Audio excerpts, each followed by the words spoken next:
যারা জাল প্রেমী আছেন মানে ঝাল বেশি খেতে যারা পছন্দ করেন আজকের রেসিপিটা মোটেও স্কিপ করবেন না। আজকে আমি খুব সহজে ডিম দিয়ে মানে এমন একটা ঝাল ঝাল ডিমের রেসিপি তৈরি করব।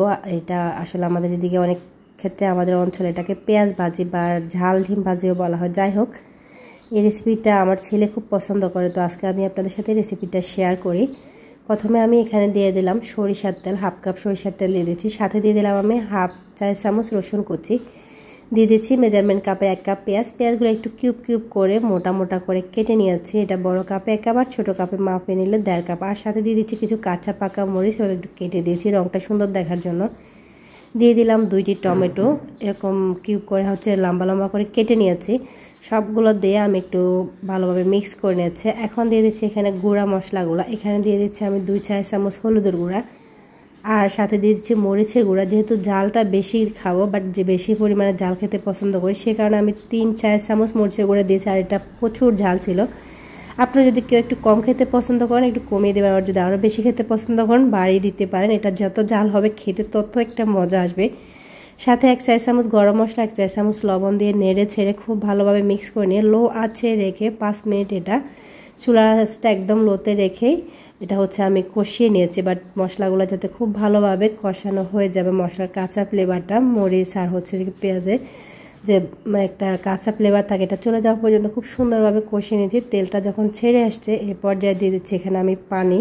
আমি এখানে মেজারমেন্ট কাপের 1 কাপ পানি ব্যবহার করছি। পানিটা দিয়ে আমি আবারও একটু ভালোভাবে মিক্স করে নিচ্ছি। মিক্সটা করে নিয়ে এখন এটা ফুটে উঠেছে, বাট ব্লকটা চলে আসছে। এই পর্যায়ে এটা নেড়ে ছেড়ে খুব ভালোভাবে আমি আবারও একটু সুন্দরভাবে মিক্স করে নিচ্ছি। এই রেসিপিতে পেঁয়াজটা একটু কিউব করে কাটলে বাট একটু মোটা মোটা থাকলে কিন্তু খেতে বেশি ভালো লাগে। এটা আবারও কিছুক্ষণ নেড়ে, যেহেতু ঝাল দিয়েছে, ঝাল খাবারটা কিন্তু ঝালটা ভালো করে সেদ্ধ না হলে খেতে ভালো লাগে না, বাট এটা অস্বস্তি লাগে আর টেস্টটা ভালো আসে না খুব ভালোভাবে। আবারও আমি 5 মিনিটের মতো একটু ঢেকে রান্না করে নিয়েছি। এখন আমি লবণটা চেক করে নিয়েছি। আমার কাছে মনে হয়েছে এই পর্যায়ে লবণটা একটু কম হয়েছে, তো আমি আবারও একটু লবণটা দিয়ে দিচ্ছি। আপনারা যেরকম লবণ খেতে পছন্দ করেন সে অনুযায়ী দিয়ে দেবেন। ঝাল খাবারে কিন্তু লবণটা একটু বেশি হলে ভালো লাগে।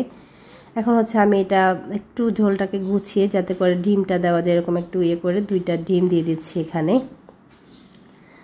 একটু হালকা ঝোলটাকে সেদিক সরিয়ে নিয়ে ডিমটা দিয়ে এখন ডিমটা আমি একদম দিয়ে সাথে সাথে এটা ভেঙে কিন্তু ঘুটানাটা করে ফেলবো না, আবার কিন্তু একদম গোটাও রেখে দেবো না। এটা এরকম একটু ছড়িয়ে ছিটিয়ে 2-1 মিনিট একটু ঢেকে রান্না করে নিলে দেখবো যে ডিমটা সেট হয়ে গেছে। আমি যদি সাথে সাথে দিয়ে এটা ভেঙে ফেলি সেক্ষেত্রে সৌন্দর্যটা বা স্বাদটা দুইটাই নষ্ট হয়ে যাবে। আবার একদম গোটা রেখে দিলেও কিন্তু ভালো লাগবে না। তো আমি এটা রেখে কিছুক্ষণ সেট হওয়ার পরে আবার এটা নেড়ে ছেড়ে কিছুক্ষণ এভাবে মিক্স করে নিচ্ছি। যখন বোঝা যাবে যে তেলটা ছেড়ে আসছে আর সম্পূর্ণ মশলাটা রান্না হয়ে গেছে, এই পর্যায়ে আমি আবার লবণটা চেক করে নিয়ে এখন চুলা থেকে নামিয়ে নিচ্ছি। দেখুন তেলটা ছেড়ে আসে আর খুব সুন্দর একটা কিন্তু কালার হয়ে এসেছে। এই পর্যায়ে এটা কিন্তু মাখা মাখা হবে, এটা একদম ঝোল ঝোল হবে না, একবার একদম যে ড্রাই করে ফেলবো সেরকম না। নামিয়ে নিয়ে আমি এখন গরম গরম ভাতের সাথে পরিবেশন করে নিচ্ছি। এটা যে কতটা মজা হয়েছে, মানে এর টেস্টটা যে কোন লেভেলের হয়েছে এটা আমি আপনাদের বলে বোঝাতে পারবো না। আপনারা যারা ঝাল খেতে পছন্দ করেন তারা অবশ্যই একবার করে খেয়ে দেখতে পারেন। অনেকেই আছে এই ধরনের খাবারগুলো খেতে খুব পছন্দ করেন কিন্তু বেশি পরিমাণে ঝাল খেতে পারেন না, তারা চাইলে মরিচের পরিমাণটা একটু কমিয়ে দিয়ে খেতে পারেন। এই রান্নাটা আমার ছেলের সবচেয়ে বেশি পছন্দের খাবার। আজকের ভিডিও এই পর্যন্ত। ভিডিও ভালো লাগলে অবশ্যই একটা লাইক দিবেন। আল্লাহ হাফেজ।